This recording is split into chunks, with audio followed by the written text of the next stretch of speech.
This is a really small thing, but sometimes you'll find you have an existing string with single quotes, but then you find you want to interpolate something into it. So if I start to interpolate my name into the string and execute the code, you'll see it didn't actually work because interpolation only works in double quotes in PHP.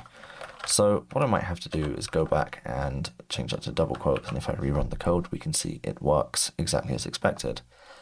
And there are a couple of extensions that can help with this. For example, there's a toggle quotes extension where you can set up a hotkey that will automatically switch between double and single quotes on the surrounding text, which is pretty helpful.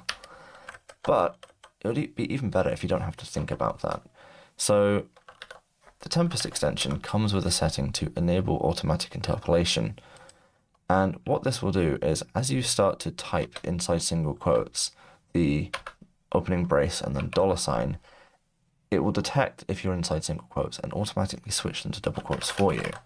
So now, as I'm typing something, it will just switch, and I don't even have to think about it.